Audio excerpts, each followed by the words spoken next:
రైతు కావాలనుకుని యాక్టర్ అయ్యా. సినిమాల్లో పెద్ద పెద్ద డైలాగ్స్ మాట్లాడతాం. నిజ జీవితంలో పాటించడం సాధ్యం కాదు. ఈ విషయంలో నేనెప్పుడూ ఇబ్బంది పడుతూ ఉంటా. నా వాయిస్ ను బలంగా వినిపించేందుకే రాజకీయాల్లోకొచ్చా. సినిమా కంటే జీవితం చాలా పెద్దది.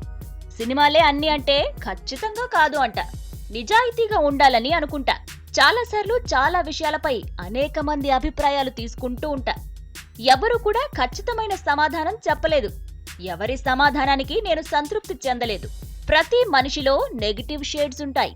అయితే సినిమాల్లో మాత్రం నేను నెగటివ్ రోల్ చెయ్యలేను. ఎందుకంటే నేను గొప్ప నటుడిని కాదు. ఆ సంగతి నాకు తెలుసు. హాలీవుడ్ లో కంటే తెలుగులో సినిమా తీయటమే కష్టం. ఇక్కడి ప్రేక్షకులకు నవరసాలు కావాలి. అదే పెద్ద కష్టం. తీరిక సమయాల్లో దెయ్యంగా పుస్తకాలు చదువుతూనే ఉంటా. నా తిండిని నేనే పండించుకుంటా. లైఫ్ లో సెటిల్ అవ్వాలని డిసైడ్ అయ్యా. అందుకే సినిమాలపైనే దృష్టి పెట్టా. కొన్నేళ్లలో మూవీస్ ను వదిలేస్తా. ఫుల్ టైం రాజకీయాల్లోకి దిగితే సినిమాలు పూర్తిగా మానేస్తా. రాయటం మాత్రం కంటిన్యూ చేస్తా. ఎవరి పని వాళ్ళు సక్రమంగా పూర్తి చేసి వెళ్లిపోవాలి. అదే విషయాన్ని అందరికీ చెబుతుంటా. ఈ మాటలన్నది ఎవరో కాదు, పవన్ కళ్యాణ్. బాలీవుడ్ ఫిల్మ్ క్రిటిక్ అనుపమ చోప్రాకు ఇచ్చిన ఇంటర్వ్యూలో తన ఫీలింగ్స్ ను చెప్పారు. సర్దార్ గబ్బర్ సింగ్ సెట్స్ లో ఈ ఇంటర్వ్యూ జరిగింది.